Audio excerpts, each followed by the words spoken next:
episode of Beyond the Present podcast. I'm Daniel Morgan, and today I want to do a little bit of a self-check to know where you are right now in your life, where you want to be, and whether or not you're on track. You see, one Socrates was asked by a gentleman, how can I go to Mount Olympus? And this gentleman responded by saying, just keep walking. It's like, I know, but I want to go to Mount Olympus. How do I know where I get there, and when will I get there? He said, keep walking. And this guy just a little bit angry. He's like, excuse me, I want to get to Mount Olympus. I want to know when I will get there. And this guy says, okay, keep walking. It's like, you're so rude. And he starts walking. Immediately after a few seconds, Socrates says, it's going to take me exactly 2 days to get there. And he looks back and says, wait a minute. Why do you tell me now? And he says, because I had to see where you're going and how fast you're going there. Now I know you'll get there in 2 days. You see, life is exactly like that. You want to understand that in your life, if you want to get to any direction, whatever your Mount Olympus might be, you will get there by knowing exactly what direction you're headed to and how fast you're covering that distance. Which is why it's very critical to take time regularly to do what we call a self-check. First of all, how do we do this? You have to simply be honest with yourself about your life. Where am I at this moment? Am I on the right track? So a lot of the times, we're so busy making a living that we stop taking the time to design a lifestyle. And that is why a lot of us are not quite happy with what's happening with our lives, because we're not really living a life that we want. We're just simply reacting to different situations and circumstances. That is not the most effective way to live your life. That is why these regular self-checkups by yourself allows you to somehow understand where you are standing at this moment and where you're going. So how do we do this, and why is it important to do it? You see, the best way to understand where you are right now is to take a look at your emotional stocks, what we call it, right? So you take a look at your life and say, honestly, from the scale of 0 to 10, how satisfied am I with my life? And then you simply continue asking yourself these questions. So how satisfied am I with my, let's say, career? How satisfied am I with, perhaps my relationships, with my health, with my body, with my shape, with where I am? And so on. By asking these critical questions from yourself, you are going to then pave the way towards devising the right strategy and, of course, knowing what changes you have to make in your life to get there. Why is that so important? Very simple. If you don't know where you're going, any road will get you there. Let me repeat that. If you don't know where you're going, any road will get you there. And that's exactly what you don't want to do if you want to get where you want to go. So setting the right destination is critical in achieving all your goals. And more importantly, if you want to get there, you have to understand what you should be doing and how much of it you should be doing to get there faster. Because, of course, time matters, and we don't want to just fool around. We don't want to waste our time. We want to arrive at our destinations as fast as possible. Not too fast and not too slow, but exactly at the right, most effective, efficient pace possible. So right now, how often do you take the time to sit still in a room all by yourself, maybe in a car, maybe while you're driving or flying, and ask yourself some of these critical questions? Let me ask some of these questions from you right now, and then you can later think about them in your free time. The first question you want to ask yourself whenever you're trying to do this self-checkup is, how satisfied am I with my life? You should be very honest about this question, because sometimes we tend to deceive ourselves about a lot of the things that are not going the way we want, and we just simply ignore them. You ask yourself, honestly speaking, when you're talking to yourself, right? How satisfied am I with various aspects of my life? On a scale of 0 to 10, do I give myself an 8, a 7, a 4, a 1, a 10? You want to ask these questions. After that, you ask yourself, how much happiness have I experienced in the past 12 months in my life? Were the past 12 months particularly happy, enjoyable, fun? Or were they filled with moments of doubt, unhappiness, sadness, anger, worry, and so on? It's very important, because if you haven't been very happy for the past 12 months, the chances are you're going to have to make some changes in your life. The third question you got to ask yourself, and that's very critical, is, am I using my full potential in my life? Do I feel like every single day as I go through the day, I am truly tapping into my potential and making the most of my abilities and talents? You see, no one's perfect. We all have our own deficiencies and problems and issues. But when you look at your life, you can simply ask yourself, am I truly tapping into my potential? Am I making the most of my talents? Because I know I have a lot of weaknesses.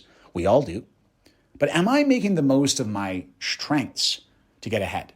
And more importantly, does any part of my life feel like it's stuck because I'm relying on my weaknesses rather than my strengths?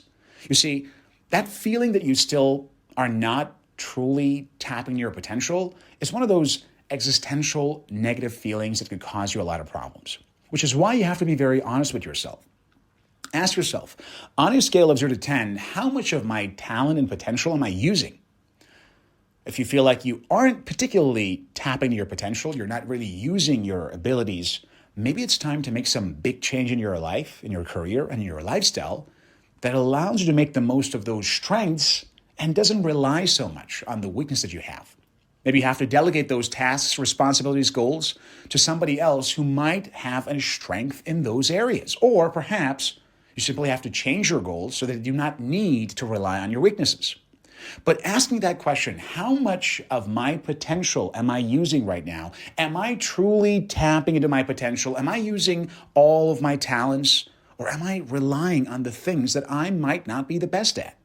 Because a good life, a productive life, is a life where you know that you are tapping into your potential and you're making the most of your strengths. That's extremely important to be able to do that, to understand that you are making the most of your abilities and talents. Because without it, you're going to have a lot of problems. You will feel like, oh my gosh, every single day I'm just going to have to struggle all the time. Well, if you tell a fish to keep climbing a tree, that fish is going to feel a lot of pain every single day because a fish isn't designed to climb trees. Now, if you ask a monkey to spend all of his day swimming underwater, he might say the exact same thing. Why? Because the fish and the monkeys are designed for different environments. They're meant to do different things, and they're not meant to do what the other does easily. It's just part of their nature. You want to ask yourself, are you that fish who has to act like a monkey or that monkey who has to act like a fish? Because the fact of the matter is that if you want to make the most of your life, you have to be true to yourself. Understand that you were born a unique person. If you're a gentleman, if you're a lady, if you're young, if you're old, it doesn't really matter. Every single one of us, we were born unique and different. You're saying, Dan, I don't know. I don't think that there's anything unique about me. Believe me, you are unique in certain ways. There has never been a copy of a guy or a girl like you, and there will never be a copy of a guy or girl like you in the history. Because of that, you have to understand that you have a unique background, which means a very happy and fulfilling life requires you to build a unique strategy for yourself, or else you'll fall behind and you say like, well, I don't feel like I'm truly tapping into my potential. If you look at a fish who feels depressed because the fish can't climb a tree, or you talk to a monkey who feels depressed because he's got to be underwater all the time, you realize, dude, the problem isn't you. The problem is the goals you've set for yourself that have nothing to do with who you are. As a monkey, you should not plan to live underwater or dive all the time or be in water all the time. As a fish, you're not meant to climb the tree. You're different. And we have to understand what is the thing that we are meant to do. And that requires a lot of thinking, soul searching. So once you understand that, once you take a good look at yourself, then you move on to the next question. Okay, knowing what I now know about myself, knowing all the things that I know now about myself with all my experience, if I knew all the things that I know at this very moment and went back through time, would I have repeated those certain activities? Would I have made the same decisions? Or perhaps I would have made some different decisions? You see, this mental exercise isn't really designed to do anything other than to get you to think critically about what your true values are. And by looking back at your past and saying, knowing what I now know, would I start this operation again? Would I do this again? Would I have done this again? Would I make the same decision again or not? When the answer is no, that now you have a clear idea of what you should be doing from now on. The purpose of this exercise isn't to make you feel depressed about the mistakes you made or the bad decisions that you had in the past. It's simply about looking at your values. By looking at the past and say, okay, knowing what I now know, would I have started this business again? Would I have gone to this relationship again? Would I have gone to this place again? Would I have gone to college? Once you know all these things, then you can make good decisions from now on, because now you're contrasting and juxtaposing your present with your past to extract valuable information. And that is why it's extremely important for you to understand this and to know exactly what you should be doing. So, right now, ask yourself, knowing what you now know about yourself, your life, with all your experiences, if you went back 10, 20 years, would you have lived the exact same life? What changes would you have made? What decisions would you have made differently? That simply gives you a great clue as to what changes you have to make today to get your life ahead. That's extremely important to do that, to ask these critical questions. The next question you want to ask yourself is, all right, now knowing what I now know about myself, what changes should I make in my future? So now you know who you are. You've looked at your past. You understand who you are. What changes should you make in your future? Perhaps you must move to a new town. Maybe you have to get into a new relationship. Maybe you have to say goodbye to your old club and join a new one. Maybe you have to quit your job and start a new career. So whatever it is, you have to plan that change in advance. You have to know where you're going and why you're going there. You see, these few critical questions, they don't take a lot of time to ask. You might have to think about those questions for a while, maybe a couple of days. But once you discover the answer to these few critical questions, it becomes a lot easier for you to plan ahead and to live a kind of life that you truly, truly like and deserve. And that's exactly why I think it's extremely important for you to start looking at all of these things and to plan your life in a way that you know you will arrive at your destination. They say the worst usage of time is to work very hard at accomplishing a task that doesn't need to be done at all.